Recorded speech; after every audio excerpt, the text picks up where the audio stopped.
Hello friends, welcome to my YouTube channel. मैं हूं रश्मि शुक्ला।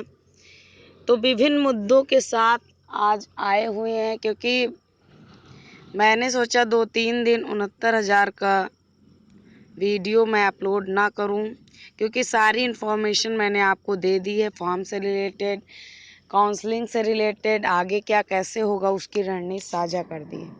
लेकिन कुछ प्रश्न मन में उठ रहे थे, जिसको देखकर मुझे 69,000 पे वीडियो बनाना ही पड़ा। सबसे पहले हम भर्ती में तो सिर्फ 69,000 ही सिलेक्ट होंगे, ये सबको पता है। आवेदन अभी तक आपके 1,22,000 आवेदन अभी तक हो चुके हैं। तो इसमें से कुछ साथी ऐसे हैं जिनका मोबाइल नंबर संशोधन करना है, वो भी 10 से 15,000 होंगे। तो यानी आप ये मान के चलिए आप कि 1,46,060 अभ्यर्थी पूरा इस भर्ती में योगदान देंगे, पूरा अपीयर होंगे। 1,46,060 अभ्यर्थी अपीयर होंगे। तो ये बिल्कुल हटा दीजिए दिमाग से कि पहले लगता था कि जो 40,000 हैं वो 1,46,060 में ही हैं, लेकिन ऐसा नहीं है। जो 40,000 रिजेक्ट हुए हैं वो आपका अगर वो होते तो 2 लाख करीब इस भर्ती में पास होते अभ्यर्थी। तो 1,46,060 अभ्यर्थी पूरा फॉर्म भरेंगे। ये गलतफहमी हटा दीजिए। पहले आप लोग सभी लोग, हम लोग भी अनुमान लगाते थे कि 1,10,000 फॉर्म पड़ेंगे, लेकिन ऐसा नहीं हुआ। सारी जो इस बार के अनुमान थे वो सबके फीके पड़े जा रहे हैं। कोई भी अनुमान साथ नहीं दे रहा है दोस्तों। तो ये बता दें कि 1,22,000 आवेदन हो चुके हैं। 10 से 15,000 ऐसे अभ्यर्थी हैं जिनका मोबाइल नंबर संशोधन होना है, उस पे काम चल रहा है। बस आज 24 तारीख है, कल का समय और है, फिर 26 को 12 बजे रात तक ही आप फॉर्म भर सकते हैं। तो इसमें 10-15,000 आ जाएंगे तो आपका सीधा आंकड़ा 1,30,000 हो जाएगा। और कुछ ऐसे भी अभ्यर्थी हैं जिनका बैक हुआ था, हम लोग अपीयरिंग समझ रहे थे, बीटीसी बैक पेपर वाले अपीयरिंग वाले फॉर्म न डालें, लेकिन इस भर्ती में सब ने योगदान दिया है। किसी को किसी चीज़ की डर नहीं है, चाहे वो अपीयरिंग हो या बैक पेपर वाले हों, उन्होंने फॉर्म फिलअप किया है। और 68,500 से जो उम्मीद थी कि नहीं करेंगे, वो तो बहुत सारे साथी नहीं किए हैं 68,500 से, लेकिन कुछ साथियों को कुछ समझ कम है, उन्होंने आवेदन कर दिया है। तो ये निश्चिंत रहें, जो आप लोग आंकड़े निकाल रहे थे 68,500 वाले नहीं कराएंगे, बीटीसी बैक पेपर वाले नहीं कराएंगे, बीएड अपीयरिंग वाले। तो ये फॉर्म के आवेदन हो कहाँ से रहे हैं, आखिर इसका प्रमाण क्या है? तो क्योंकि सभी 68,500 के तो नहीं करा रहे हैं, लेकिन कुछ ने आवेदन कराया है। उनको समझ में कम आ रहा है कि वो सीनियर से जूनियर बन जाएंगे, और साथ ही साथ उनकी जो पेमेंट है वो भी थोड़ा कम रहेगी, और जो उनके ट्रांसफ़र के चांसेस हैं वो भी थोड़ा घट जाएंगे। फिर 3 साल उन्हें झेलना पड़ेगा। तो 68,500 वाले भी कर रहे हैं आवेदन। वो आपसे कुछ साथी तो फेसबुक या सोशल मीडिया के माध्यम से बोले थे कि हम आवेदन इस भर्ती में नहीं कराएंगे, अनुजों के लिए छोड़ रहे हैं, लेकिन ऐसा कुछ नहीं है। आपको आंकड़े 26 तारीख की लास्ट तक 1,46,060 अभ्यर्थी जितने भी सफल हुए हैं सभी आवेदन करेंगे, चाहे वो 68,500 के हों या बीटीसी अपीयरिंग या आपके बीएड अपीयरिंग वाले हों। तो साथ ही जिसका इलीगल तरीके से काम करोगे तो आप फर्जीवाड़े में जाएंगे और आगे की वैकेंसी में भी आवेदन नहीं कर पाएंगे। तो अगर अपीयरिंग है तो आप क्यों कर रहे हैं? आपका अभी तो प्रशिक्षण भी पूर्ण नहीं हुआ है। अगर आप बीटीसी बैक पेपर वाले हैं तो आप आवेदन क्यों कर रहे हैं? जब आपका 4th सेमेस्टर का कंप्लीट हो जाएगा तो करिएगा। वो पहले की मार्कशीट लगा के, संशोधन का तो कोई विकल्प था नहीं, लेकिन बाद में अब तो संशोधन होना नहीं, तो आपको काउंसलिंग से बाहर कर दिया जाएगा। तो इसमें आप आवेदन मत करिए। और अभी जितने भी 10-20 हज़ार बच्चे हैं उनसे यही गुजारिश है, 22 हज़ार जितने भी साथी बचे हैं, 24 हज़ार लमसम मान के चलिए बचे हैं, 24,060 अभ्यर्थी। तो कुछ मोबाइल नंबर वाले 10 से 15 हज़ार हैं और जिसको डालना था वो डाल चुके हैं। मोबाइल नंबर की समस्या जल्दी से जल्दी दूर होगी। उस बार 68,500 में पीएनपी से आसानी से ये सलूशन मिल जाता था, आपको अपडेटिंग कर दिया जाता था कि आपका मोबाइल नंबर चेंज हो जाएगा। लेकिन इस बार कोई सुनवाई नहीं शासन प्रशासन की मोबाइल नंबर को लेके, लेकिन काम चल रहा है अपने स्तर का। तो देखो, अब एक दिन आपका बचा है, अगर कोई ऐसा निर्णय आता है तो आप मोबाइल नंबर संशोधन कर सकते हैं, लेकिन मुझे राहत इस पे नहीं नज़र आ रही। और दूसरा मुद्दा है आपका कोर्ट केस के ऊपर केस। तो भाई आपको सभी को पता है कितने केसेस हो चुके हैं आंसर की विवाद को लेके, जो रिवाइज्ड आंसर की आई है, और साथ ही साथ इसमें कई मुद्दे जुड़ते चले जा रहे हैं इस भर्ती को फंसाने के लिए कि ये भर्ती कोर्ट के दरवाजे पर ही खड़ी रहे। तो कुछ जगह तो हमें सफलता मिल रही है, कुछ जगह हमें सतर्क रहने की ज़रूरत है। अगर आंसर की जो हाई कोर्ट में आंसर की मुद्दा 28 मई को होना है, तो इसके लिए आप अभी से प्रिपेयर हो जाइए, क्योंकि कुछ साथी समझ रहे हैं होना कुछ नहीं है आंसर की पे, लेकिन हो भी सकता है स्टे। तो इसलिए आप पहले से अपने को सतर्क रखें और इस पे भी कार्य करते रहें, इस पे भी अपना एडवोकेट खड़ा करने की वो करें, नहीं तो आपको थोड़ा प्रॉब्लम हो सकती है। आंसर की में भी कुछ कहा नहीं जा सकता कैसा हो। लगता तो नहीं है कि कुछ हो सकता है कोर्ट केस वगैरह में, लेकिन ये है कि आपको सतर्क रहने की ज़रूरत है। किसी भी मुद्दे को लेकर आपको निश्चिंत बिल्कुल नहीं होना है, आपको सोचना है और समझना है, तब आपको कोर्ट केस जो है उसमें आपको प्रतिभाग करना होगा। नहीं तो जो आंसर की वाले अगर स्टे ले लेते हैं तब भी प्रॉब्लम हो सकती है 28 मई वाले में। तो 28 मई को देखना है स्टे ना हो तब भी सही, क्योंकि इससे कोई हायर नहीं किया गया कोई एडवोकेट आंसर की को लेकर, ना लीगल टीम बीटीसी ना ही बीएड, तो सिर्फ सरकार के भरोसे है। तो इसमें भी आपको सोचना चाहिए कुछ ऐसा ऊपर नीचे ना हो जाए। और दूसरी बात, सवर्ण EWS वाला मुद्दा भी है, कुछ साथी इसको लेकर भी कोर्ट जा रहे हैं आरक्षण की मांग करने के लिए। तो सारे मुद्दे गर्म नज़र आते हैं, और आपके आरक्षण वाले और साथ ही आंसर की वाले, और सुप्रीम कोर्ट में आपका चल ही रहा है। वो तो आपका सिर्फ होगा 14 जून का, 14 जून को अगली नेक्स्ट डेट लगी है, तो वो तो चलता रहेगा केस। लेकिन जो फालतू के केसेस हैं उन पे स्टॉप कर दिया जाए और उन्हें खारिज हो जाए तो ज़्यादा बेटर रहेगा। ओवरलैपिंग मुद्दे पर भी केस है, तो केस पे केस आपके लड़े जा रहे हैं, और किसी के कॉमन नंबर को लेके, किसी को रिवाइज्ड आंसर, किसी को EWS यानी आरक्षण को लेके, तो किसी से शिकायत, तो सबको इस भर्ती में शिकायत ही शिकायत है। तो इस भर्ती में शिकायत ही शिकायत है। अगर जल्द से जल्द भर्ती पूरी होनी है तो वो 6 जून तक क्लियर हो जाएगा।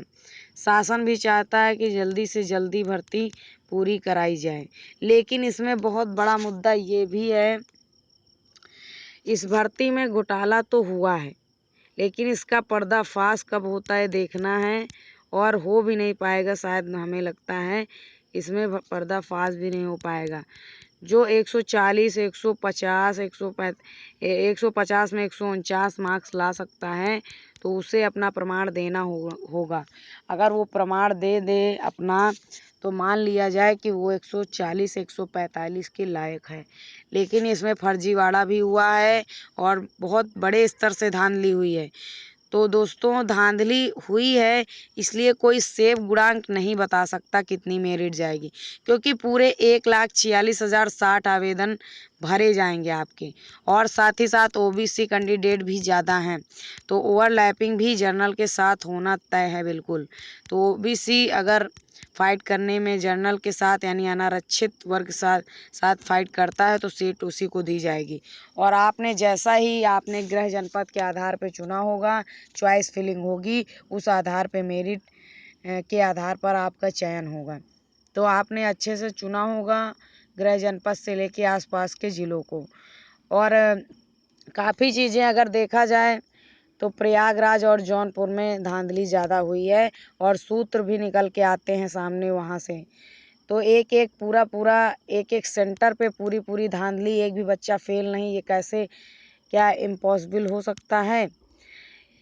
ये तो इम्पॉसिबल ही हो सकता है, क्योंकि अगर एक कमरे में पूरे के पूरे बच्चे पास हो जाते हैं तो क्या सभी प्रतिभाशाली हैं? लेकिन ऐसा शासन भी इस पे बहुत ही निष्क्रिय रूप से है कि कोई भी चाहे जितना भी धांधली हो जाए उस पे कोई कार्रवाई अभी तक नहीं हो रही है। तो इसमें जो भी हो रहा है कुछ समझ में नहीं आ रहा है भर्ती में कि क्या किसका कितना सेफ होगा। तो लेकिन सभी सेफ गुणांक बताए जा रहे हैं।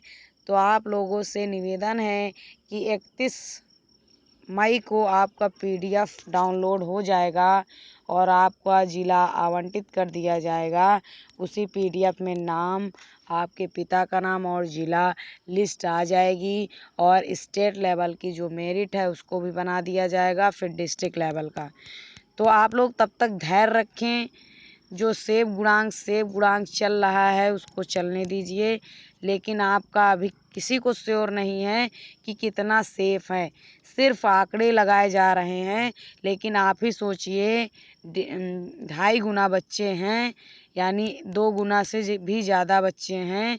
तो आपको कैसे मान लिया जाए कि 70+ सेफ है, 69+ सेफ है? कैसे मान लिया जाए? और ओवरलैपिंग भी मुद्दा है, आरक्षण मुद्दा है, ये सारे केस भी चल रहे हैं इस भर्ती में। तो बहुत सारी इसी भर्ती में बहुत सारा संकट आया। 1.5 साल से आप लगातार संघर्ष कर रहे हैं साथीगण। तो 1.5 साल से किसी न किसी और भर्ती के लिए प्रताड़ना झेलनी पड़ रही है। साथ ही साथ ये भी अफवाह उड़ाई जा रही है 2015 BTC बैच बाहर हो सकता है। ये सब कुछ नहीं होगा, ना BTC बाहर होगा, ना ही B.Ed बाहर होगा, ना शिक्षा मित्र। जो पास है सभी फॉर्म भर दिए हैं। अब फॉर्म के बाद जिला आवंटन होना है। जिसकी मेरिट हाई रहेगी उसे उसका गृह जनपद मिलेगा और उसी का सिलेक्शन होगा जिसकी मेरिट हाई रहेगी। यानी 69,000 में वही दावेदारी कर सकता है जिसकी मेरिट हाई रहेगी। पहले तो ईमानदारी और पारदर्शिता से अगर भर्ती होती एकदम साफ सुथरी, तो हम सभी लोगों को आशा रहती कि कितना सेब गुणांक जा सकता है और किसको नियुक्त पत्र मिल सकता है। लेकिन ये साफ सुथरी भर्ती कम नज़र आ रही है, तो इसमें कोई नहीं कह सकता 70+ सेफ है, 69+ सेफ है, क्योंकि इसमें धांधली का स्तर बहुत ज़्यादा है। जितनी मार्कशीटें देखो कम है। एक परिवार के 3-4 लोग 130+ पा रहे हैं, तो क्या अनुमान लगाया जाए कैसे इतने परिवार होंगे कि कितने ज़्यादा नंबर पा रहे होंगे, 122, 125, 130+। तो इन पे कार्यवाही के बजाय इन्हें प्रोत्साहित किया जा रहा है, ना कि इन्हें बताया जा रहा है, ना ही इनका इंटरव्यू कराया जा रहा है कि ये कितने काबिल हैं। तो अपना इंटरव्यू किसी माध्यम से सोशल मीडिया पे आएँ और अपने विचार को प्रस्तुत करें। आप कुछ ना बताएं, कम से कम 150 जो क्वेश्चन किए हैं 145 नंबर ला रहे हैं, उन्हीं के आंसर बता दें, यही बहुत बड़ी बात होगी। तो जो हो रहा है उसको आपको सहना पड़ेगा। बस 6 जून की बात है, 6 जून में आपका क्लियर। और इसके पहले आपको ये करना है स्टे ना होने पाए। जितने भी केसेस लगे हैं सब में सहयोग प्रदान करें। लीगल टीम, B.Ed, BTC सब एक रहें। इसमें B.Ed BTC मत करें। BTC और प्लस B.Ed को एकजुटता दिखानी पड़ेगी, यानी BTC और B.Ed को एकजुट रहना पड़ेगा, तभी कुछ आगे हो सकता है। ये नहीं कि BTC को बाहर किया जाए, B.Ed को बाहर किया जाए। ऐसे मुद्दों से बचिए और सभी लोग एकजुट रहिए, ताकि भर्ती से जल्दी पूरी हो सके 6 जून तक। और साथ ही साथ जो मुन्ना भाई लोग हैं, मुन्ना भाई टाइप यानी 144, 145 हैं, इन पे विरोध हो और ये भर्ती से इनका अगर कुछ अच्छा हो पाता है तो बढ़िया है, नहीं तो मुन्ना भाई लोग ही पढ़ाएंगे स्कूल में।